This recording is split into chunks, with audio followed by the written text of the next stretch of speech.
तो बच्चों अभी हम लोग अपने ड्राइंग इंस्ट्रूमेंट में जितने भी हमारे क्वेश्चंस है वो सारे के सारे क्वेश्चन देखने वाले हैं। अभी तक हम लोगों ने स्टेट टेम्पलेट थ्योरी तो देख ली है ना।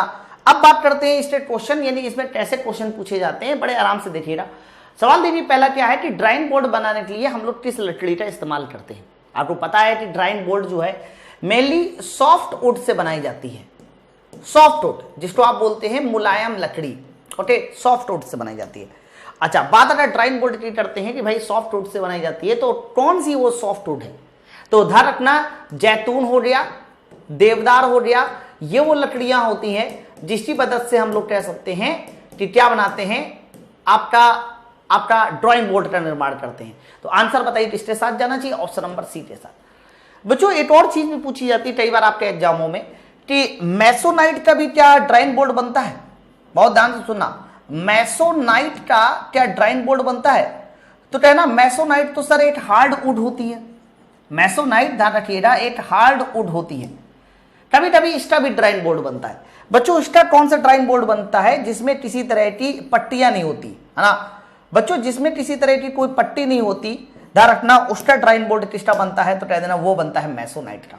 ओके, लेकिन जो इंजीनियरिंग ड्राइंग बोर्ड होता है, स्पेशली इस बात को याद रखिएगा, जो हमारा इंजीनियरिंग ड्राइंग बोर्ड होता है वो किसका बनाया जाता है, तो कह देना वो बनाया जाता है हमारे सॉफ्ट वुड का। ओके, तो मैसोनाइट का बनता जरूर है, लेकिन जिसमें किसी तरह की कोई स्ट्रिप नहीं होती उसका बनाया जाता है। ठीक है, तो फिलहाल इस सवाल का सही आंसर जाएगा ऑप्शन नंबर सी के साथ, नरम लकड़ी सॉफ्ट वुड के साथ। नेक्स्ट क्वेश्चन देखिए, टी स्क्वायर के हेड और ब्लेड के बीच बताइए कितना एंगल होता है ना। टी स्क्वायर का जो हेड है, ब्लेड है, उनके बीच का एंगल पूछ रहा है। बच्चों याद करो, मैंने आपको टी हेड बताया था कि टी हेड कैसे बनता है। तो टी हेड में एक हमारा क्या होता है, तो कह देना एक हमारा होता है हेड, कई बार आप इसको स्टॉक के नाम से भी जानते हैं, और एक होता है हमारा क्या, ब्लेड। ओके, तो ये हमारा कह सकते हो कि ये हमारा हेड हो गया। इसे हम लोग किस नाम से जानते हैं, तो कहना इसे बोलते हैं हेड, और इसे किस नाम से जानते हैं, तो कहना इसे बोला जाता है बच्चों ब्लेड। तो हेड और ब्लेड, देखिए हेड और ब्लेड के बीच का अगर ये एंगल पूछा जाए तो ये एंगल हमारा कितना होता है, 90 डिग्री का होता है। ध्यान रखिएगा। ओके, तो हेड और ब्लेड के बीच का इन्होंने सिर्फ और सिर्फ एंगल पूछा था, तो सही आंसर 90 डिग्री के साथ जाना चाहिए, ऑप्शन नंबर डी के साथ जाना चाहिए। अब बहुत सारे तरह के हमारे पास कह सकते हो कि टी स्क्वायर होते, और टी स्क्वायर का मेनली यूज किया जाता है हॉरिजॉन्टल लाइन खींचने में, और हमारा कह सकते हो पैरेलल लाइन खींचने में, है ना, ऑप्शन नंबर डी के साथ। नेक्स्ट क्वेश्चन देखिए, पेंसिल के लीड का ग्रेड सबसे अधिक नर्म है। आपको बताना है इनमें से वो कौन सी पेंसिल है जो सबसे अधिक नर्म है। बच्चों ऐसे सवाल जब आते हैं ना तो हमारा माइंड ना भ्रमित हो जाता है कि हमें क्या आंसर लगाना चाहिए। तो ऐसे में आपको टेबल बनाना सीखना चाहिए कि सबसे पहले 9H आता है, 9H, 8H, 7H, 6H, 4H, H आता है, फिर F आता है, और फिर हमारा पास आता है HB। याद कीजिए, HB के बाद फिर आता है B, और B के बाद हमारा 2B, और 2B के बाद जो है कैसे कैसे 7B आ जाता है लास्ट में। बोलो ऐसे ही तो होता है कुछ। तो बच्चों सबसे ज्यादा अगर मैं हार्ड की बात करता हूं तो सबसे ज्यादा हार्ड हमारा कौन होता है, तो कहना सबसे ज्यादा जो हार्ड होता है वो हमारा होता है 9H। 9H सबसे ज्यादा हार्ड होता है। और सबसे ज्यादा सॉफ्ट कौन सा होता है, 7B सबसे ज्यादा सॉफ्ट होता है। तो बोला जा रहा है कि इनमें से बताइए सबसे अधिक सॉफ्ट कौन सा है। तो B में B, 2B, 3B ये सब हमारा सॉफ्टनेस को बढ़ाते हैं। ओके, तो सबसे ज्यादा सॉफ्टनेस सीधे सीधे समझ में आ रहा है कि 4B, 5B, 6B और 7B, इन सभी में सबसे ज्यादा जो सॉफ्ट होगा वो बताइए हमारा कौन सा होगा, 7B होगा। ओके, तो 7B हमारा सबसे ज्यादा सॉफ्ट होगा। ये इसका सही आंसर जाएगा ऑप्शन नंबर डी के साथ। तो जब भी कभी ऐसा कोई प्रश्न आएगा ना, इस तरह से बना लिया करो, उससे क्या होता है कि क्लियर हो जाता है। ओके, चलो आगे बढ़ते हैं नेक्स्ट क्वेश्चन की ओर। क्वेश्चन नंबर 4 देखिए, किस पेंसिल के लीड का ग्रेड अधिक कठोर होता है। आप बताइए इनमें से वो कौन सी पेंसिल है जिसका जो लीड है वो सबसे ज्यादा कठोर है। तो बच्चों कठोर में तो सबको पता है कि 9H सबसे ज्यादा कठोर होता है। 9H से कम कौन होता है, 8H, 8H से कम कौन होता है, 7H, और 7H से कम कौन होता है, 6H। तो ये कठोरता कम होती चली जाती है। तो सबसे ज्यादा कठोर कौन सा होता है, तो कह देना हार्डेस्ट जो पेंसिल होती है, सबसे ज्यादा हार्डेस्ट वो हमारी 9H होती है। 9H की पेंसिल सबसे ज्यादा हार्ड होती है बच्चों, ध्यान रखना। ओके, अब जो बच्चों हार्ड होती है उसमें कैलोमाइन सबसे ज्यादा होता है ना। तो कैलोमाइन इसमें सबसे ज्यादा होगा, सबसे ज्यादा हार्ड है, और सबसे ज्यादा कह सकते हो लाइट शेडेड। अगर कोई पूछे कि लाइट शेडेड पेंसिल कौन सी है तो कह देना हमारी 9H लाइट शेडेड पेंसिल है। तो फिलहाल इसका सही आंसर किसके साथ जाना चाहिए, ऑप्शन नंबर ए के साथ जाना चाहिए, 9H के साथ। क्योंकि सिर्फ इन्होंने इतना पूछा कि सबसे ज्यादा कठोर बताइए क्या है, तो कह देना 9H। फिर मैंने आपको बताया कठोरता जो आती है वो टैलोमाइन की वजह से आती है। अरे टैलोमाइन भी कई बार बोलते हैं इसको, ओके, और टैलोआइन भी बोलते हैं ना, टैलोमाइन। तो टैलोमाइन की वजह से हमारी क्या पैदा होती है, हार्डनेस पैदा होती है। चलो नेक्स्ट क्वेश्चन देखिए, पेंसिल का लेड किस पदार्थ का बना होता है। अब ये लैंड लिख दिया गया है, लैंड नहीं होना चाहिए था, यहां लेड होना चाहिए था। अरे जो पेंसिल का लेड होता है दैट मींस LED, वो बताइए किसका बना होता है। तो थोड़ा इसको सही कर लीजिए, ओके। तो बच्चों जो पेंसिल का अंदर का लेड होता है जिससे आप लिखा करते हो मेनली, है ना, वो अगर कोई पूछे वो किसका बना होता है बच्चों, तो वो बना होता है ग्रेफाइट का। हालांकि थोड़ी बहुत मात्रा में उसमें टैलोमाइन होता है, ठीक है, लेकिन ग्रेफाइट की मात्रा भी होती है। डिपेंड करता है कि वो किस तरह की पेंसिल है। तो लकड़ी, प्लास्टिक, सल्फर, ये सब हमारे उत्तर नहीं हो सकते। सही आंसर जाएगा ऑप्शन नंबर डी के साथ, ग्रेफाइट के साथ, ऑप्शन नंबर डी। चलिए नेक्स्ट क्वेश्चन देखिए, निम्न में से किस ड्राइंग का या ड्राइंग पेपर का सही साइज बताइए कौन सा है। बोला जा रहा है कि इनमें से ड्राइंग पेपर का सही साइज बताइए क्या है। अरे 145, 297, 148, 210, 594, 841, ऐसे बहुत सारे आंसर दिए गए हैं और आपको बताना है कि ड्राइंग पेपर का इनमें से कौन सा साइज सही है। बच्चों मैंने आपको बताया था कि जो ड्राइंग पेपर होता है वो A0 होता है, फिर A1 आता है, A1 के बाद A2 आता है, A2 के बाद A3 आता है, A3 के बाद A4 आता है, A4 के बाद A5 आता है। बताइए, यही सब तो हमारे ड्राइंग पेपर है, बोलो, ओके। तो आप याद करो, मैंने आपको बताया था कि हम इसको याद कैसे करते हैं। जब आपसे पूछा जाए कि ड्राइंग पेपर का साइज क्या है, तो 841 गुणे 1189, फिर 1189 का आपको आधा करना है 594 और ये 841, है ना। फिर हमें 841 का आधा करना होगा बच्चों। 841 का जो आधा हो जाएगा, 84 का आधा 420 और फिर 594 का मुझे फिर से आधा करना पड़ेगा, लगभग 297 और 420 का आधा 210, है ना। बताइए, ओके, 420 का आधा कितना हो जाएगा, 210। अब हमें 297 का आधा करना है, समझो कुछ मिस्टेक हो रही है क्या। 841, 1189, 1189 का आधा 594, फिर 841 का आधा, अच्छा यहाँ 420 लिखा जाएगा ना यार, 420 का आधा थोड़ी ना करेंगे। अब 420 का आधा होगा 210 गुणे 297, फिर 297 का आधा भी करना पड़ेगा।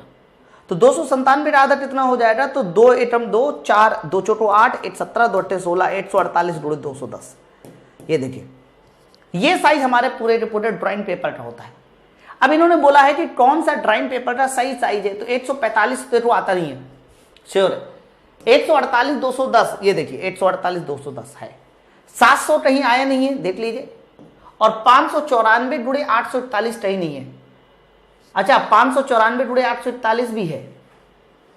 निम्न में से कौन सा ड्राइंग पेपर का करेक्ट साइज है।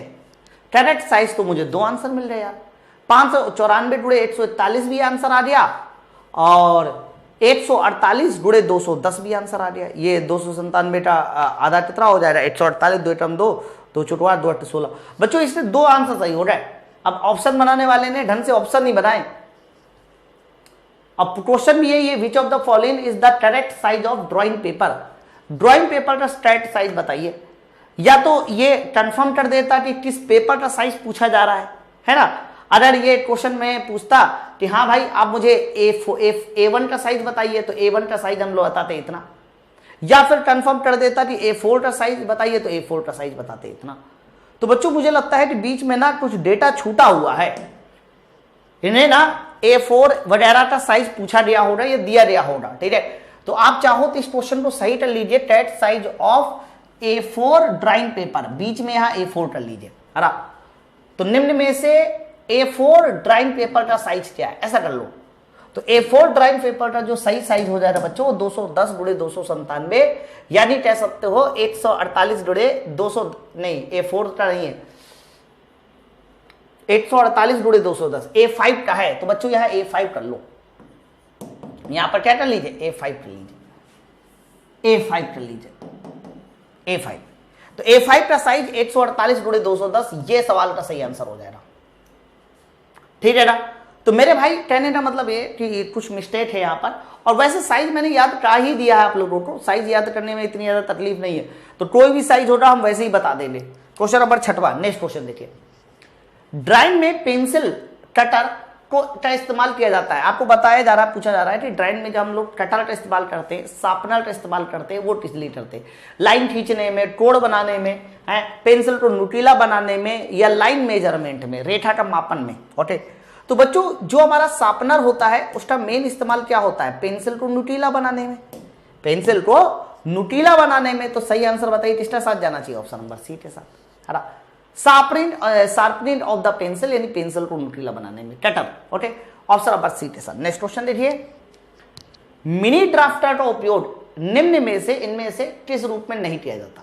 है ना बच्चों, इन्होंने बोला है अगले सवाल में कि मिनी ड्राफ्टर का उपयोग इनमें से किस रूप में नहीं किया जाता। बच्चों मिनी ड्राफ्टर ना एक ऐसी डिवाइस है जिसने बहुत सारी डिवाइस को पीछे छोड़ दिया, इंस्ट्रूमेंट है। जैसे कि जब से मिनी ड्राफ्टर आ गया तो वो चादा का इस्तेमाल भी करने लगा, है ना, गुनिया का इस्तेमाल भी करने लगा, 15 डिग्री 75 डिग्री का हैंडल ही बना लेता है, पैमाने का स्केल का भी वो कह सकते हो इस्तेमाल करने लगा। लेकिन जो फ्रेंच टर्व है बच्चों, फ्रेंच टर्व का उपयोग हम लोग एमडी की सहायता से, यानी मिनी ड्राफ्टर की सहायता से नहीं कर सकते। फ्रेंच टर्व का मतलब क्या होता है कि जो हमारे बहुत सारे उल्टे सीधे कर्व खींचता है, जो हम लोग प्रकार की मदद से, यानी कंपास की मदद से नहीं खींच सकते।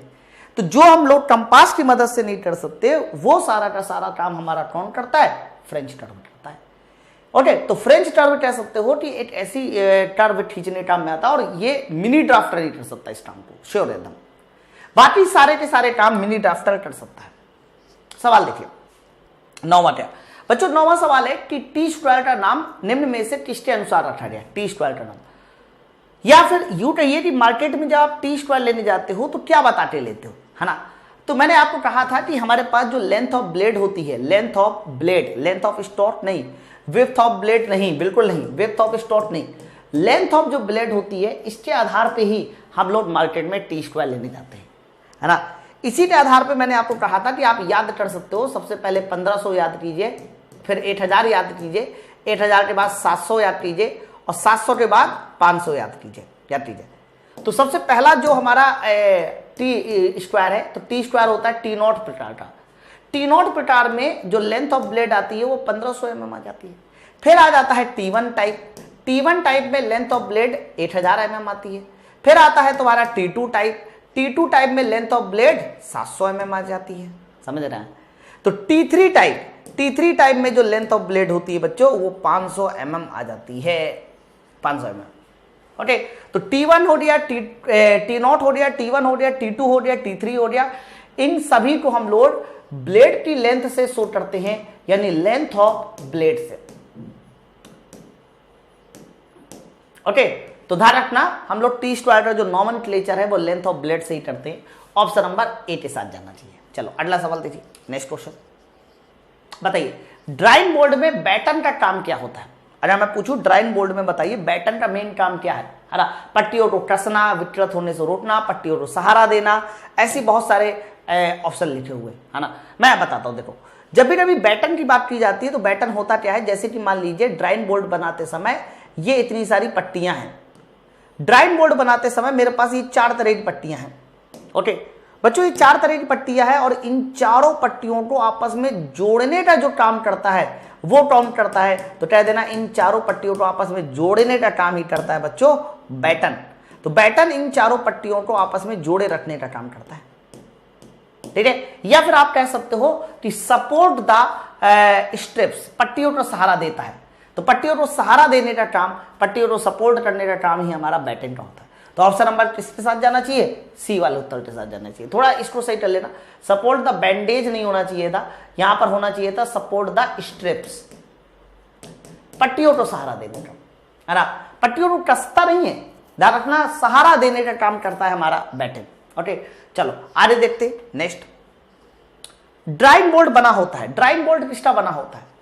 अब इन्होंने देखिए मैसोनाइट आंसर दिया, और ये आया हुआ सवाल है।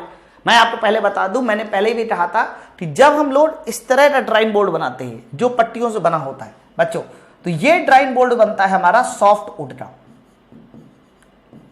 मुलायम लकड़ी का। लेकिन जब हम लोग ऐसा ड्राइंग बोर्ड बनाते हैं जो ड्राइंग बोर्ड पट्टियों से नहीं बना होता है बच्चों, तो ध्यान रखना वो बनाया जाता है मैसोनाइट का। जैसे कि मेरे पास ऐसे कोई ड्राइंग बोर्ड आ गया ये, और इसमें स्ट्रिप नहीं है, डायरेक्ट हमारे ये ड्राइंग बोर्ड ही है, तो याद रखना ये ड्राइंग बोर्ड किसका बना होगा सर, मैसोनाइट का बना होगा। ओके, तो ये भी आपको याद रखना है कि मैसोनाइट के भी ड्राइंग बोर्ड बनते हैं। नेक्स्ट क्वेश्चन देखिए, अगला क्या बच्चों, अगला सवाल है आपके सामने, ड्राइंग बोर्ड का वह भाग जिस पर टी स्क्वायर का स्टॉक स्लाइड करता है, बताइए उस भाग को क्या बोलते हैं, है ना। जैसे कि मैंने आपसे कहा कि मेरे पास ये कोई ड्राइंग बोर्ड है, तो ड्राइंग बोर्ड का वह भाग जिसमें टी स्क्वायर हमारा स्लाइड करता है।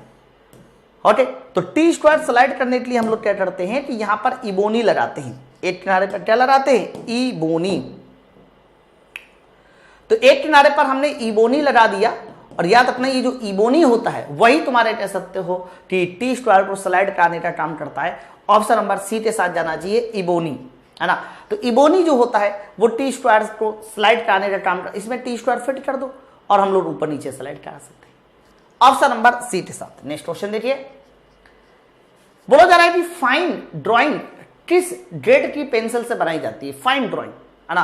तो मैंने आप लोगों को नाम में ही क्लियर किया था कि फाइन ड्राइंग, ये जो एफ होता है, ये एफ ग्रेड की जो पेंसिल है वो फाइन ड्राइंग के लिए इस्तेमाल में लाई जाती है ना। तो एफ ग्रेड की पेंसिल फाइन ड्राइंग के लिए ही इस्तेमाल में लाई जाती है।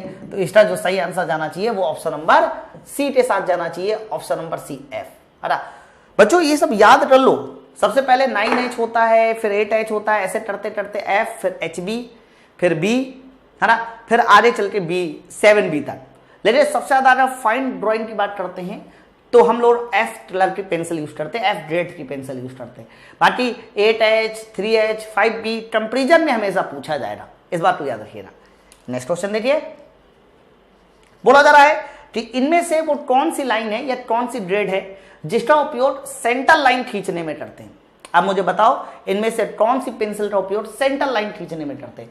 बच्चों सेंटर लाइन हो रही, केंद्र रेखा जिसको बोलते हैं, केंद्र रेखा हो रही, इसके अलावा कह सकते हो डॉटेड लाइन हो रही, है ना। तो ये सारी की सारी पेंसिल का इस्तेमाल करते हैं हम लोग 3H नहीं, सॉरी H टाइप की जो पेंसिल होती है वो हमारी कह सकते हो सेंटर लाइन हो रही, डॉटेड लाइन हो रही, इसमें इस्तेमाल में लाई जाती है एच टाइप पेंसिल, ठीक है, याद रखिएगा। तो इसका सही आंसर एच टाइप में जाएगा। नेक्स्ट क्वेश्चन देखिए 15वां नंबर, इंजीनियरिंग ड्राइंग में पेंसिल का चुनाव किस आधार पे होता है। इंजीनियरिंग ड्राइंग में पेंसिल का चुनाव बताइए किस आधार पे होता है। तो कह देना जो भी हमारी पेंसिल ली जाती है वो मेनली ली जाती है पेंसिल के ग्रेड के आधार पे। ड्राइंग बनाते समय पेंसिल का जो चुनाव होता है वो कह सकते हो पेंसिल के ग्रेड के आधार पे होता है, लंबाई, व्यास, पेंसिल का रंग उससे नहीं होता, है ना। मेन होता है पेंसिल का ग्रेड। कितने ग्रेड होते हैं, 18 टाइप के ग्रेड होते हैं, वो सब पढ़ लिया। क्वेश्चन नंबर 16 देखिए, ड्राइंग शीट की भुजाओं में कौन सा अनुपात होता है।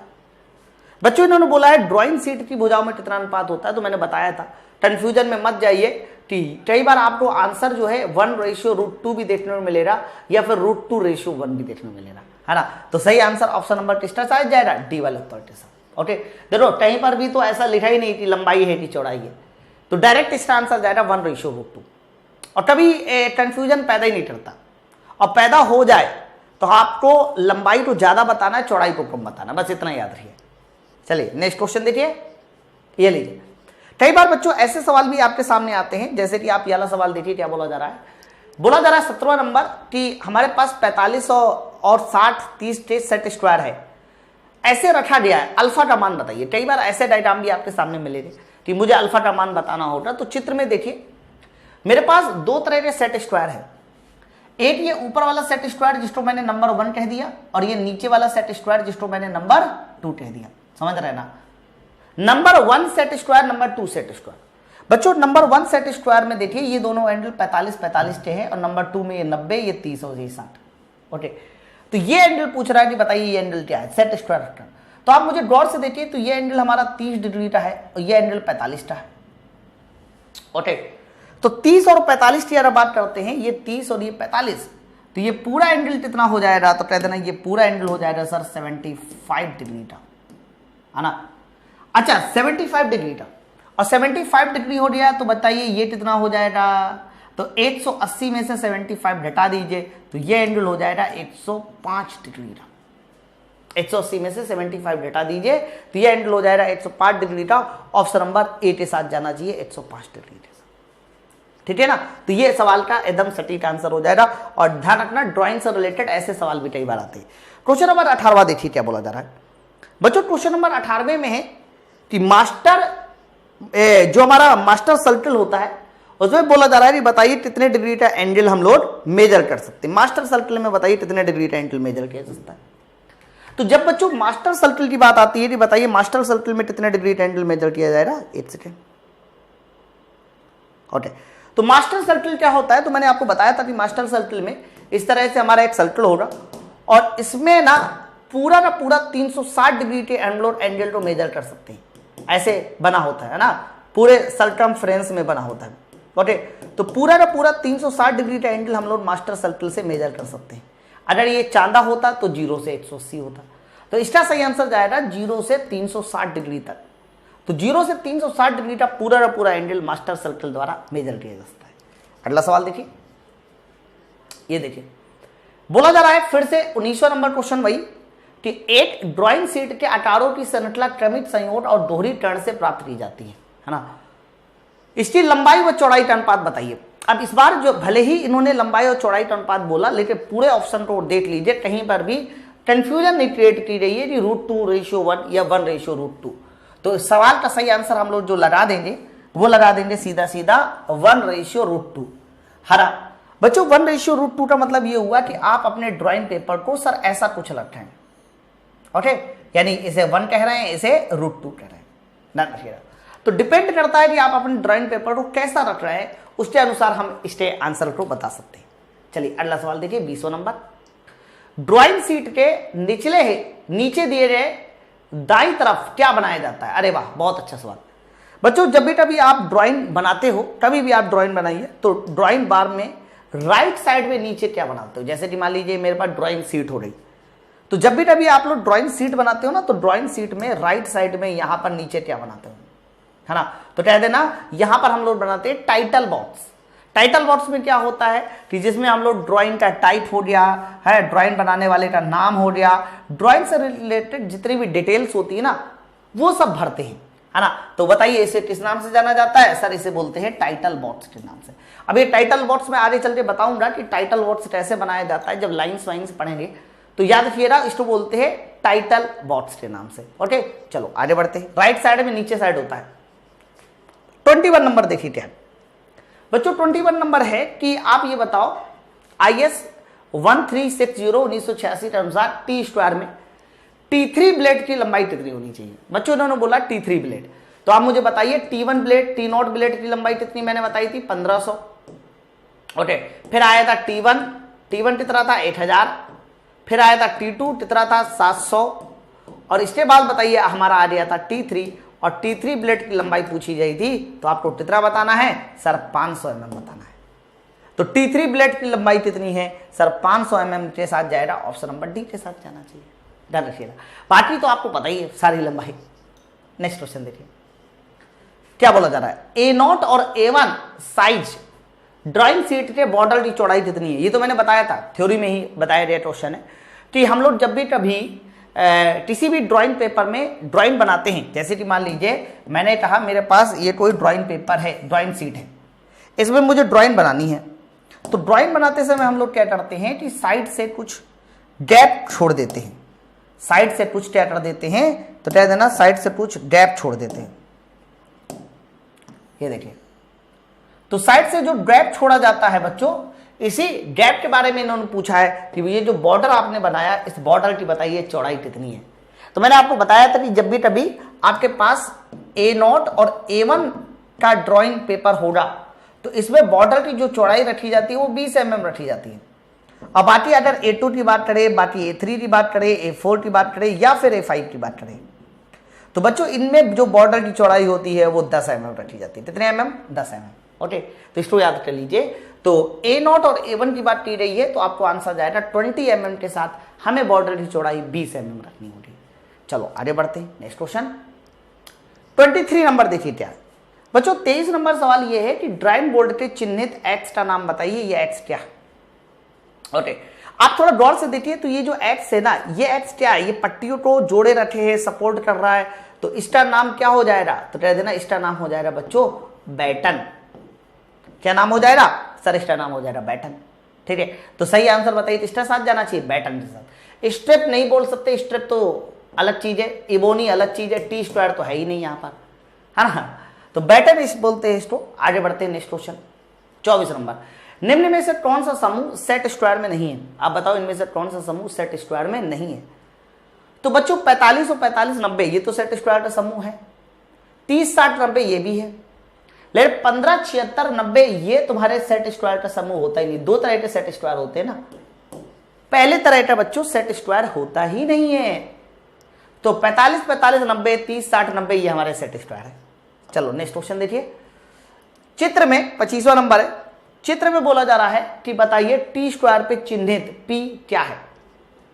ये टी स्क्वायर दिखाई दिया है ना, ये तुम्हारा स्टॉक हो गया और ये तुम्हारा कह सकते हो हमारा एंगल 90 डिग्री। तो ये जो डायग्राम में दिखाई दिया है बच्चों, ये क्या है ना, तो इसको हम लोग क्या नाम से जानते हैं, तो कह देना इसको बोला जाता है ब्लेड। क्या बोलते हैं, ब्लेड, है ना। तो आप इसको कह सकते हो कि इसको हम लोग बोलते हैं ब्लेड। तो टॉप नहीं कहना, वर्किंग एज नहीं कहना, ब्लेड बोलना है। और इसी लेंथ ऑफ ब्लेड से ही इसका स्पेसिफिकेशन होता है, ध्यान रखना, ये जो लेंथ ऑफ ब्लेड है इसी लेंथ ऑफ ब्लेड से इसका स्पेसिफिकेशन होता है। ऑप्शन नंबर ए के साथ जाना चाहिए। बोलो बच्चा, बात सबको क्लियर है ना। तो सही आंसर ऑप्शन नंबर ए के साथ जाना। आगे बढ़ते हैं नेक्स्ट क्वेश्चन। तो बच्चों हमारा अगला क्वेश्चन, क्वेश्चन नंबर 26 देखिए क्या बोला जा रहा है कि ड्राइंग पेपर पर क्षैतिज समांतर लाइन बनाने के लिए टी स्क्वायर के कौन से भाग का इस्तेमाल करते हैं। तो आपको पता है कि जो टी स्क्वायर होता है, जब भी कभी हमें क्षैतिज समांतर लाइन खींचनी होती है तो टी स्क्वायर के दो भाग होते हैं। उनमें से एक भाग होता है हमारा स्टॉक और दूसरा भाग होता है बच्चों ब्लेड। ओके, तो आप मुझे बताइए, एक भाग होता है हमारा स्टॉक, ये वाला पोर्शन क्या कहलाता है, तो कह देना इस पोर्शन को हम लोग बोलते हैं स्टॉक या फिर हेड भी कहते हैं। और ये वाले पोर्शन को बताइए किस नाम से जाना जाता है, तो कह देना इसको बोला जाता है ब्लेड।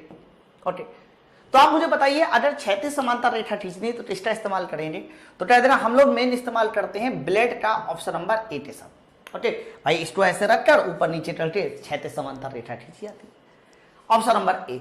नेक्स्ट क्वेश्चन देखिए, what is the name of the device. चित्र में देखो एक डिवाइस दिखाई गई है और आपको बताना है कि बताइए ये डिवाइस क्या है। थोड़ा इस डिवाइस को आप गौर से देखिए तो ये हमारा कंपास जैसा दिखाई दे रहा है ना। देखो आप थोड़ा गौर से देखिए तो यहां पर हमारी नोट है, जबकि यहां पर लगी हुई है पेंसिल। दोनों तरफ नोट नहीं है, देखो दोनों तरफ नोट होती तो ये और ये बराबर होते, नोट दोनों तरफ नहीं है। अगर दोनों तरफ नोट होती तो ये हमारे डिवाइडर कहलाते हैं। लेकिन देखो एक तरफ हमारी नोट है, दूसरी तरफ पेंसिल लगी है बच्चों, है ना। और इसका जो साइज है ना वो थोड़ा बड़ा है, इसको बोलते हैं लार्ज कंपास। ध्यान रखना इसका नाम क्या होता है सर, लार्ज कंपास होता है, बड़ा प्रकार जिसको बोलते हैं।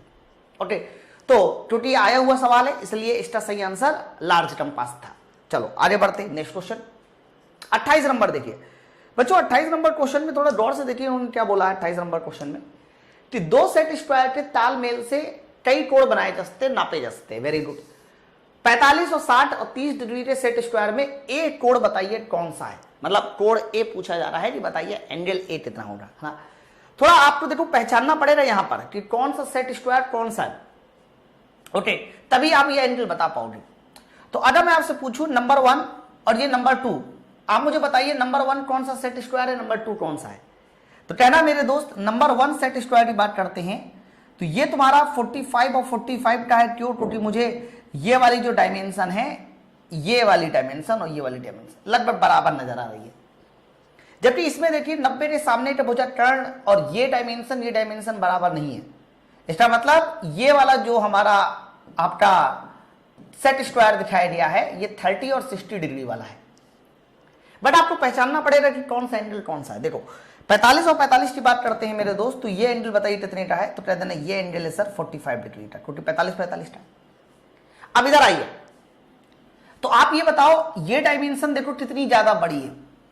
अगर ये डायमेंशन बहुत बड़ी है तो बड़ी वाली भुजा के सामने का जो कोण होगा वो 60 डिग्री होगा, ये 60 डिग्री होगा, है ना। तो आपसे बोला जा रहा है कि बताइए एंगल ए कितना है। तो आप मुझे बताओ अगर ये 60 डिग्री हो गया, ये 45 डिग्री हो गया, तो एंगल ए का मान कितना चला जाएगा, तो कह देना ये 180 में से 60 और 45 को उठा के जोड़ के घटा दीजिए, तो 75 डिग्री कहीं ना कहीं आंसर आ जाएगा। तो इस सवाल का सही आंसर 75 डिग्री होगा। बच्चों इस तरह के सवाल बहुत आते हैं, इसलिए आपको क्लियर होना चाहिए कि हाँ ऐसे सवाल लगाए कैसे जाने। तो आप देखिए 4560 पूरा एंगल 180, 180 में से आप 4560 को घटा दो, तो अगला एंगल जो आ जाएगा बच्चों कितना आ जाएगा, तो कह देना वो आ जाएगा सर 75 डिग्री। तो सवाल का जो सही आंसर जाना चाहिए वो तुम्हारा जाना चाहिए 75 डिग्री के साथ। ओके चलो अगला सवाल देखिए, ये लीजिए फिर से हमारे पास सेट स्क्वायर का है, कई सारे ऐसे डायग्राम दिए रहे बोला जा रहा है कि सेट स्क्वायर का प्रयोग करके आप बताइए ए एंगल कितना होना चाहिए। ये इलेक्टेड कौन सा सेट स्क्वायर है, इन्होंने तो इस बार दे दिया कि 30 और 60 वाला है। बच्चों नहीं भी दिया जाता तो भी मैं पहचान लेता डायग्राम से। देखो आप थोड़ा गौर से देखिए, अरे मैं डायग्राम की बात करता हूं तो ये डायमेंशन देखो छोटी है, समझना ध्यान से, और ये डायमेंशन देखो कितनी बड़ी है समकोण। लेकिन छोटी वाली डायमेंशन है तो छोटी वाली डायमेंशन के सामने का कोण 30 डिग्री होगा, यानी छोटा होगा, और बड़ी वाली डायमेंशन के बीच का कोण सर 60 डिग्री होगा, ये 60 डिग्री होगा। बस इतनी सी बात है। तो ये वाला एंगल तुमसे पूछ रहा है भैया, तो कैसे निकाला जा रहा है ये वाला एंगल। पूरा एंगल होता है 180, 180 में से 60 घटा दीजिए, और जैसे 180 में से 60 घटाया जाएगा तो ये वाला एंगल बच्चों 120 डिग्री आ जाएगा। तो सही आंसर 120 डिग्री। अरे समझ में आ रहा है ना, कैसे लगाया गया क्लियर कर लीजिए। चलो आगे बढ़ते हैं नेक्स्ट क्वेश्चन। बच्चों अगला सवाल है क्वेश्चन नंबर 30, ध्यान से देखिए क्या है। ड्राइंग बोर्ड का चिन्ह दिखाया गया है और आपसे बोला जा रहा है कि बताइए ड्राइंग बोर्ड का जो चिन्ह है इसमें से किसको क्या कहेंगे। यार ये ड्राइंग बोर्ड का पिछला हिस्सा है बच्चों, ये जो सहारा देता है, सपोर्ट करता है, पकड़ करता है, ये सब हमारा क्या होता है, बैटन। ये हमारा बैटन कहलाता है ना। जबकि यहां पर हम लोग क्या करते हैं कि इबोनी लगाने के लिए स्लॉट काट देते हैं, टी स्क्वायर लगाने के लिए हम लोग स्लॉट काटते हैं, है ना। तो टी स्क्वायर लगाने के लिए जब ये स्लॉट काटा जाता है तो इसको हम लोग बोलते हैं ebony end, ebony end. Okay तो बताइए इसका सही आंसर क्या हो जाना चाहिए। तो कह देना चित्र में जो एक्स दिखाया गया है सर वो एक ड्राइंग बोर्ड का इंड है जिसमें हमें टी स्क्वायर लगाना होता है, तो ये तुम्हारा इबोनी इंड कहलाएगा। आप इसको जो है ना टी स्क्वायर नहीं नाम दे सकते, आप इसको बोलेंगे इबोनी, है ना। चलो आगे देखिए 31 नंबर, पढ़िए समझिए जल्दी से उत्तर दीजिए। मैं थोड़ा एसी बंद कर दूं जब तक।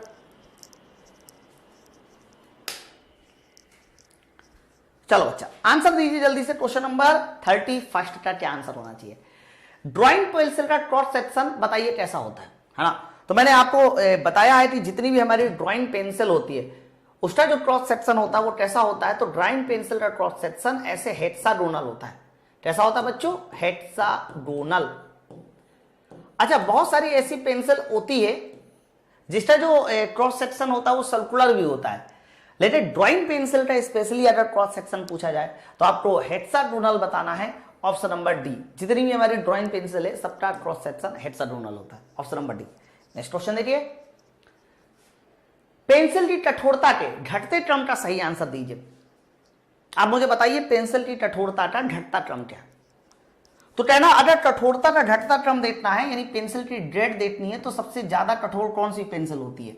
तो सबसे ज्यादा कठोर होती है 9H, उससे कम 8H, है ना, उससे कम आपका 7H, 7H से कम होता है 6H, उससे कम होता है 5H, 5H से कम होता है 4H, 4H से कम होता है 3H, और 3H से कठोरता कम होती है 2H, उससे कम होती है H। बोलो बच्चा। तो आप मुझे बताओ इनमें से कौन सा सही आंसर हो रहा है, वो भी घटता क्रम पूछ रहा है। तो 4H के बाद 3H, 2H और ये H, ये सवाल का सही आंसर जाना चाहिए option number B. Okay HB तो बाद में आता है ना, H के नीचे फिर पहले फाइन ग्रेड आता है, फिर HB आता है, और फिर B वगैरह वगैरह वगैरह आगे बढ़ जाता है।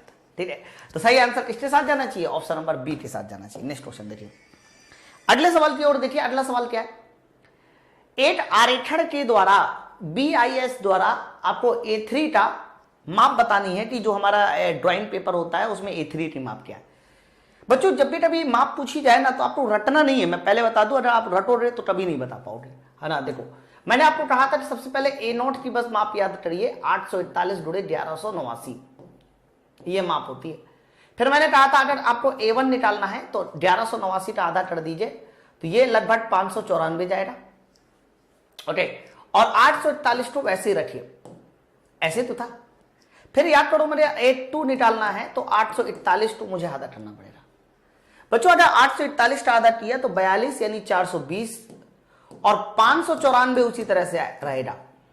फिर मुझे 594 को आधा करना पड़ेगा, बड़े वाले को आधा करना पड़ेगा। 594 का आधा कितना हो जाएगा, तो लगभग ये 270 के आसपास। 27 दूनी 54 नहीं, 27 दूनी 54 नहीं, 200 2 दूनी 4, 2 नाम 18, 297, 420 को ऐसे ही रखना पड़ेगा। ये देखिए A3 मिल गया मुझे, तो 297 जोड़े 420। तो हम लोग कह सकते हैं कि A3 का जो साइज होगा वो 297 जोड़े 420 होगा, है ना।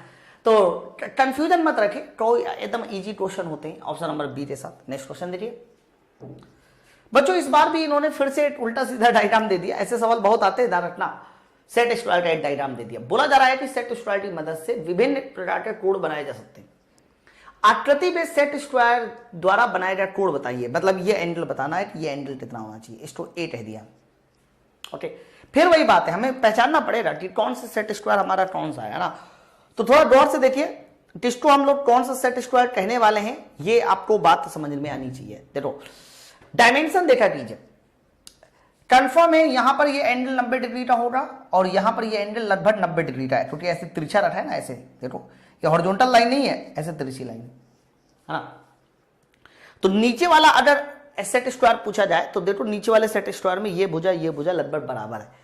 यानी नीचे वाला जो सेट स्क्वायर है बच्चों वो 45 और 45 डिग्री वाला है, और ऊपर वाले सेट स्क्वायर की बात करते हैं तो ये सेट स्क्वायर 30 और 60 डिग्री वाला है। समझना बात को, है ना। तो मेरे भाई अगर मैं आपसे पूछूं कि बताइए ये एंगल कितना हो जाएगा, तो ये एंगल तो 45 डिग्री का होगा। बात करते हैं 30 और 60 वाले की, तो कहना बच्चों ये डायमेंशन कम है और ये डायमेंशन देखो बड़ी है ना। तो इसका मतलब ये हुआ सर, ये वाला एंगल बड़ी भुजा के सामने हमेशा बड़ा कोण होता है, इस बात को याद रखना, और छोटी भुजा के सामने छोटा कोण होता है, यानी ये एंगल होता 30 डिग्री का। ठीक है, अब ये 45 ये 30, तो आप अब तो आंसर क्लियर कर दो, 8 इतना होना चाहिए। अरा तो मेरे भाई कह सकते हो कि अगर ये 45 ये 30 है तो टोटल हमारा 180, और 180 में से 45 और 30 घटा दीजिए, यानी 75 घटा दीजिए, तो 75 जब घट जाएगा तो 105 डिग्री आंसर आएगा। ये देखिए ऑप्शन नंबर ए के साथ। भाई 45 और 30 75, 180 योगफल होता है टोटल 8 रेखा के बीच का कोण, तो कह सकते हैं कि 180 माइनस 75 105, है ना। तो ध्यान रखना इस तरह के सवाल खतरनाक होते हैं। चलो अगला सवाल देखिए, क्वेश्चन नंबर 35 क्या कह रहा है, फटाफट पढ़िए। बोला जा रहा है एसआई निर्देश के अनुसार टी स्क्वायर के अनुसार ब्लेड की लंबाई के आधार पर निर्देश किया गया है। 700 mm ब्लेड की लंबाई किस टी वर्ग द्वारा निर्देश की गई है, बताइए। सवाल ये है। तो बच्चों 700 mm है, मैंने आपको बताया था। सबसे पहले हमारा T0 होता है, फिर T1 होता है, फिर T2 होता है, T3 होता है। समझो इतनी तो हमारे साइज है। जो T0 होता है वो 1500 mm वाला ब्लेड की लंबाई होती है। जो T1 होता है वो 1000 mm ब्लेड की लंबाई होती है मेरे भाई। T2 जो होता है वो 700 mm ब्लेड की लंबाई वाला होता है। और अगर T3 की बात करते हैं तो T3 सर होता है 500 mm ब्लेड की लंबाई वाला, याद रखिएगा। तो इन्होंने सिर्फ किसकी बात की है, 700 mm की बात की है। तो 700 mm किस में चला जाएगा सर, T2 वाले में चला जाएगा। यानी ये जो हमारा टी स्क्वायर होगा वो T2 टाइप होगा, T2 टाइप होगा। चलो अगला सवाल देखिए। एसआई निर्देशों के अनुसार टी वर्ग की 4 अलग अलग आकृति में T3 का आकार बताना। इस बार इन्होंने कहा है T3 का आकार बताओ, तो बार बार वो चीज नहीं बता सकते। जैसे कि आपको पता है कि T3 500 mm है, तो आप डायरेक्ट इसका आंसर बता सकते हैं कि T3 हाँ सर 500 mm के साथ जाना चाहिए, ये हमारा T3 500 mm होगा। बहुत आसान, ठीक है। चलो आगे देखिए next question. What is the shape of set square, बताइए सेट स्क्वायर का शेप कैसा होता है। अरे भाई सेट स्क्वायर आपने पढ़े है ना, तो सेट स्क्वायर का शेप कैसा देखा था बताइए। ये था, ऐसे ही तो था एक सेट स्क्वायर। ओके, तो सेट स्क्वायर का जो शेप होता है, जैसे कि मान लीजिए ये 30-60 वाला है, तो 30-60 वाला है तो ये कैसा शेप है, तो कह देना सर ये शेप है बच्चों ट्रायंगुलर, त्रिभुजाकार बोल लिए, है ना। वृत्ताकार नहीं बताइए, स्क्वायर भी नहीं बताइए। तो वृत्ताकार, स्क्वायर ये सब गलत है, रेक्टेंगल भी गलत है। तो सही आंसर जाएगा ट्रायंगुलर के साथ जितने भी हमारे सेट स्क्वायर दो तरह के होते हैं, और दोनों सेट स्क्वायर बताइए कैसे शेप के होते हैं, तो कह देना ट्रायंगुलर शेप के होते हैं। ऑप्शन नंबर जाएगा सी उत्तर के साथ। नेक्स्ट क्वेश्चन देखिए, अगला सवाल बोला जा रहा है कि कोण को मापने के लिए हम बताइए इनमें से किस उपकरण का उपयोग करते हैं। मान लीजिए मुझे कोण मापना है, तो बताइए किस उपकरण का उपयोग करेंगे, है ना। तो बच्चों अगर मुझे कोण मापना है तो कोण मापने के लिए हम किसका उपयोग करेंगे, स्केल का, सेट स्क्वायर का, प्रोटेक्टर का, या फ्रेंच कर्व का। देखो फ्रेंच कर्व से तो हम लोग सिर्फ और सिर्फ क्या खींचते हैं, कर्व। बताओ पैमाना, बच्चों ध्यान रखना जो हमारा पैमाना होता है, मैं पूछूं पैमाने से क्या है, तो हम लोग इससे मापते हैं, लंबाई वगैरह मापते हैं, मापन का काम होता है, मापन, है ना। बच्चों सेट स्क्वायर से हम लोग एंगल जरूर बनाते हैं, लेकिन एंगल को मापा नहीं जा सकता, समझो बात को बहुत ध्यान से। सेट स्क्वायर से हम एंगल जरूर बनाते हैं, लेकिन कोई पूछे कि एंगल को क्या माप सकते हैं, तो कहना बिल्कुल नहीं सर, एंगल को नहीं माप सकते। मैंने आपसे कहा कि रेखाओं के बीच ये एंगल बना है, आप मुझे इस एंगल को माप के बताइए, इस एंगल का मापन कितना है, कितना मान है इसका। तो क्या आप इसको सेट स्क्वायर के द्वारा माप सकते हो? नहीं सर, कभी नहीं। तो सेट स्क्वायर ना हमारे एंगल को माप नहीं सकता है, एंगल को मापने के लिए हमें यूज करना पड़ रहेगा प्रोटेक्टर को, यानी चांदा को। तो सही आंसर किसके साथ जाना चाहिए, चांदा के साथ जाना चाहिए, है ना। चलो तो ये काफी बढ़िया सवाल है, कंफ्यूजन में गलत हो सकता था। 39 नंबर क्वेश्चन देखिए, कई प्रकार की पेंसिल उपलब्ध है, बिल्कुल एकदम सही बात है, मार्केट में कई सारी पेंसिल उपलब्ध है, जिसमें से कुछ विशिष्ट कार्य के लिए उपयुक्त प्रकार का चयन किया जाता है। किस प्रकार की पेंसिल का यूज संरचनात्मक कार्य के लिए उपयुक्त होती है? आप मुझे बताइए 2H, 3H, HBH, H, 2H। इसके अलावा आप बताइए कि किसका उपयोग हम लोग संरचनात्मक कार्य के लिए करते हैं। संरचनात्मक कार्य का मतलब ये होता है कि कह सकते हो कि जहां पर हमें प्रोजेक्शन वगैरह डालने हो, है ना, तो वहां के लिए बताइए हम लोग किस तरह की पेंसिल का यूज करते हैं। तो वहां हम लोग हल्की पेंसिल का इस्तेमाल करते हैं भाई। जैसे कि मुझे प्रोजेक्शन डालना है, सेंटर लाइन खींचनी है, डॉटेड लाइन खींचनी है, तो वहां पर कैसी पेंसिल इस्तेमाल करते हैं, हल्की। और हल्की पेंसिल इनमें से कौन है, तो कह देना बच्चों जितना हार्ड होती है उतनी हल्की होती है, लेकिन ज्यादा हार्ड भी नहीं चाहिए। इसका सही आंसर जाएगा 2H और 3H के साथ। याद करो मैंने कहा था ड्राइंग में स्पेशली हम कौन सी पेंसिल यूज करते हैं, HB हो गया, H हो गया, 2H और 3H हो गया, याद है ना। तो संरचनात्मक कार्य के लिए मेनली हम लोग किसका इस्तेमाल करते हैं, 2H और 3H का। तो सही आंसर ऑप्शन डॉटेड लाइन बोल सकते हैं, सेंटर लाइन बोल सकते हैं, प्रोजेक्शन लाइन बोल सकते हैं, उनके लिए हम इसी का इस्तेमाल करते हैं, 2H और 3H का। नेक्स्ट क्वेश्चन देखिए, अब क्यों करते हैं, क्योंकि भैया ये पेंसिल ना हल्की लिखती है, लाइट शेडेड होती है। HB और H की तुलना में ये कैसी पेंसिल होती है, लाइट शेडेड पेंसिल होती है, इसीलिए, है ना। चलो अगला सवाल देखिए 40 नंबर। बच्चों 40 नंबर क्वेश्चन बोला जा रहा है कि इंजीनियरिंग चित्रों में 15 डिग्री के अंतराल पर कोण बनाने के लिए हम लोग किसका उपयोग करते हैं। बोला जा रहा है कि 15 डिग्री के अंतराल पे, यानी जितने भी हमारे 15 डिग्री के अंतराल पे होंगे, बताइए अगर वो कोण बनाना है तो हम इनमें से किसका इस्तेमाल करेंगे। तो पहला बच्चों आंसर लिखा हुआ है टी स्क्वायर। नहीं सर, टी स्क्वायर से हम लोग जो खींचते हैं वो बोलते हैं कि हॉरिजॉन्टल क्षैतिज रेखा। ध्यान रखना, हॉरिजॉन्टल क्षैतिज रेखा हम लोग टी स्क्वायर की मदद से खींचते हैं। स्केल, इससे की मदद से हम लोग किसी भी लंबाई को मापते हैं, मापन का काम करता है। फ्रेंच कर्व, बच्चों जो फ्रेंच कर्व होता है, ध्यान रखना फ्रेंच कर्व क्या काम करता है। फ्रेंच कर्व हमारा किसी तरह के कर्व को खींचता है। ओके, तो सही इसका आंसर जाएगा सेट स्क्वायर। सेट स्क्वायर की मदद से हम लोग 15 डिग्री के एंगल पर, मतलब अंतराल पे कोई भी एंगल खींच सकते हैं, चाहे वो 15 हो, 30 हो, 45 हो, 60 हो, लेकिन हाँ 15 का फैक्टर होना चाहिए। तो ऑप्शन नंबर किसके साथ जाना चाहिए, बी के साथ जाना चाहिए। चलो क्वेश्चन नंबर 41 की ओर देखिए बच्चों। 41 नंबर कह रहा है कि टी स्क्वायर में स्टॉक और हेड के बीच, स्टॉक और ब्लेड के बीच बताइए कितना कोण बनेगा। फिर वही बात आ गई, अगर आपसे पूछा जाए कि बताइए सर टी स्क्वायर कैसा बनाया था, तो कह देना टी स्क्वायर में सर सबसे पहले ऐसे कह सकते हो कि हमारा ये था। ओके, तो ऐसे तो हमारा कुछ टी स्क्वायर था। बताइए टी स्क्वायर में बताइए इस वाले पोर्शन का नाम क्या था, तो कह देना इस वाले पोर्शन का नाम था हेड, या फिर आप इसको बोलते हैं स्टॉक, और ये क्या था, ब्लेड। तो आप मुझे बताइए हेड और ब्लेड के बीच कितना एंगल बनता है, तो कह देना हेड और ब्लेड के बीच बनने वाला एंगल सर 90 डिग्री होता है। कितना होता है, 90। तो ऑप्शन नंबर ए के साथ जाना चाहिए। तो 41 का सही answer option number A. Next question देखिए, फ्री हैंड ड्राइंग के लिए निम्न में से किस पेंसिल का यूज करते हैं? बच्चों फ्री हैंड ड्राइंग है, फ्री हैंड ड्राइंग है, तो फ्री हैंड ड्राइंग के लिए हम लोग ज्यादातर HB पेंसिल का इस्तेमाल करते हैं, जिसमें ब्लैकनेस भी हो, थोड़ा सा वो भी हो। तो बच्चों HB पेंसिल, वैसे आप लोग को कई बार हो सकता है कि इसका आंसर H भी दिखाई दे, है ना।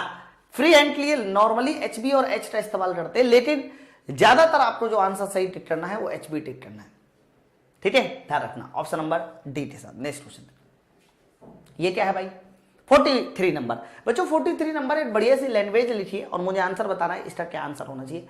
ड्राइंग शीट पर ड्राइंग में टी स्क्वायर के उपयोग करने की बजाय, मतलब टी स्क्वायर के उपयोग करने की बजाय सेट स्क्वायर करे और सभी 3 उपकरणों को एक साथ संरक्षित करे और एक उपकरण का उपयोग किया जाए, तो यह उपकरण कौन सा होगा? मतलब पता है क्या, इन्होंने बोला है कि ड्राइंग शीट पर हमें टी स्क्वायर का उपयोग करना है सेट स्क्वायर, टी स्क्वायर के साथ साथ सेट स्क्वायर का उपयोग करना है। इन सब की बजाय अगर एक उपकरण उपयोग करना है तो बताइए क्या इस्तेमाल करना चाहिए? तो मैं आपको बता दूं, इसका सही आंसर जाएगा मिनी ड्राफ्टर के साथ। बच्चों मिनी ड्राफ्टर ने ना कई सारे उपकरणों की लंका लगा दी। कैसे? पहले सेट स्क्वायर इस्तेमाल होता था, मिनी ड्राफ्टर की वजह से वो भी चला गया। टी स्क्वायर इस्तेमाल होता था, वो भी चला गया। इवन कंपास का उपयोग भी हम लोग कह सकते हो मिनी ड्राफ्टर से कर सकते हैं। ओके, तो मिनी ड्राफ्टर ना ड्राइंग इंस्ट्रूमेंट का सबसे इंपॉर्टेंट उपकरण है और ध्यान रखना ये 3-4 उपकरण के काम एक साथ कर सकता है, तो काफी इंपॉर्टेंट है ना। Option number C. Next question देखिए, 44 नंबर। बच्चों 44 नंबर क्या बोला जा रहा है? निम्नलिखित में कौन सी रेखा फ्रेंच कर्व की मदद से खींची जा सकती है? तो फ्रेंच कर्व आपको पता था, उल्टे सीधे कर्व बने थे अंदर, है ना। तो फ्रेंच कर्व की मदद से बताइए इनमें से कौन सी रेखा खींची जा सकती है? तो आप कहना कि भैया क्षैतिज खींच सकते हो क्या? नहीं सर। वर्टिकल खींच सकते हो? नहीं सर। समांतर? नहीं। तो आंसर बताइए किसके साथ जाना चाहिए? ऑप्शन नंबर बी के साथ जाना चाहिए, कर्व रेखा के साथ जाना चाहिए। फ्रेंच कर्व की मदद से हम लोग कर्व रेखा खींचते हैं। चलो नेक्स्ट क्वेश्चन देखिए, ड्राइंग पेंसिल बताइए किसकी बनाई जाती है? कार्बन, इस्पात, ग्लास, ग्रेफाइट और कैलोवाइन। देखो कई बार जगह कैलोलाइन भी लिखते हैं, कैलोलीन, कई बार कैलोमाइन भी लिखते हैं। तो कैलोमाइन और कैलोलीन में आप कंफ्यूजन मत होइए, है ना। तो कई बार आप लोग को वैसा ही वर्ड मिलेगा। तो ग्रेफाइट और कैलोलाइन ये दोनों हम लोग कह सकते हो पेंसिल बनाने के लिए यूज करते हैं। और मैंने बताया भी था ग्रेफाइट मेनली क्या लाता है, तो कह देना जब हम पेंसिल में ग्रेफाइट मिलाते हैं तो वो हमारी पेंसिल को ब्लैक करता है, ब्लैक शेड देता है ना, ब्लैकनेस बढ़ाता है। ओके, और ब्लैकनेस के साथ साथ वो पेंसिल की क्या करता है, तो कह देना पेंसिल में सॉफ्टनेस भी लेके आता है। तो ब्लैकनेस और सॉफ्टनेस बढ़ाने का काम हमारा कौन करता है? तो ग्रेफाइट करता है। अगला है कैलोआइन। तो कैलोआइन क्या करता है? तो कह देना ये का मेन काम क्या है कि जब इसकी मात्रा बढ़ाते हैं तो ये आपके पेंसिल को की ब्लैकनेस कम करता है, ब्लैकनेस कम करेगा। और साथ साथ कह सकते हो कि ये आपके पेंसिल की हार्डनेस बढ़ा देता है। तो ये काम आप लोगों को एकदम क्लियर होना चाहिए कि हाँ किसका यूज क्या है। तो ऑप्शन नंबर किसके साथ जाना चाहिए? सी वाले उत्तर के साथ जाना चाहिए। आगे बढ़ते हैं नेक्स्ट 46। इनमें से बोला जा रहा है कि कौन सी पेंसिल सबसे नरम ग्रेड की है? आप बताइए इनमें से कौन सी पेंसिल सबसे सॉफ्ट है? तो बच्चों सॉफ्ट तो वो होगी ना जो बी वाले में जाएगी, यानी ब्लैकनेस, ग्रेफाइट जिसमें ज्यादा होगा, है। तो 9 सर ये तो हमारी सबसे ज्यादा हार्ड है, ये तो सबसे ज्यादा हार्डेस्ट पेंसिल है। और सबसे ज्यादा सॉफ्ट पेंसिल की बात करें, यानी सॉफ्टेस्ट पेंसिल की बात करें तो 7B। हाँ, हालांकि 7B सबसे ज्यादा सॉफ्ट जरूर होती है। ओके, और कह सकते हो कि ये पेंसिल सबसे ज्यादा ब्लैक भी होती है, सबसे ज्यादा ब्लैक लिखेगी, डार्क शेडेड होती है, और ये लाइट शेडेड होती है। ऑप्शन नंबर डी के साथ जाना चाहिए, सबसे सॉफ्ट 7B। नेक्स्ट क्वेश्चन देखिए, टी स्क्वायर के साथ कौन सी रेखाएं खींची जा सकती है ना। बच्चों मैं आपको बता दूं फिर से, टी स्क्वायर जो है कुछ इस तरीके से होता है, ये ऐसे होता है टी स्क्वायर। अब पूछा ही जा रहा है कि टी स्क्वायर के द्वारा बताइए हम लोग कैसी रेखाएं खींच सकते हैं। बच्चों इसका आंसर ना हर बार आपका सही होगा हॉरिजॉन्टल लाइन, बट कई बार क्या होता है कि ये लोग ऐसे कंफ्यूजन ऑप्शन बना देते हैं कि हॉरिजॉन्टल लाइन के साथ साथ वर्टिकल भी दे देते हैं और बोथ भी दे देते हैं। बच्चों अगर यहां बोथ नहीं होता, आंसर में बोथ नहीं होता, तो हम लोग इसका आंसर लगाते हैं हॉरिजॉन्टल लाइन। लेकिन बोथ आंसर होने की वजह से आप कह सकते हो इसमें हॉरिजॉन्टल और वर्टिकल दोनों आंसर लगा सकते हैं। हाँ, लेकिन जब ड्राइंग पेपर में एक बार हमने इसको सेट कर देंगे, ड्राइंग पेपर ना बोले, ड्राइंग बोर्ड बोलिए, तो ड्राइंग बोर्ड में एक बार सेट कर देंगे, उसके बाद आप केवल हॉरिजॉन्टल लाइन खींच सकते हो। लेकिन ध्यान रखना इसका इस्तेमाल दोनों तरीके से भी हो सकता है। तो आप इस बार ना केवल बोथ आंसर था इसलिए आप बोथ आंसर लगा जरूर दो, लेकिन ध्यान रखना जब भी कभी बोथ आंसर नहीं होगा और हॉरिजॉन्टल भी होगा वर्टिकल भी होगा तो आपको हमेशा हॉरिजॉन्टल को टिक करना है, इस बात को याद रखिएगा। ठीक है, ये इंपॉर्टेंट पॉइंट था। चलो आगे देखिए 48, टी स्क्वायर का नाम किसके अनुसार रखा गया? इन्होंने बोला है कि टी स्क्वायर का नाम बताइए किसके अनुसार रखा गया।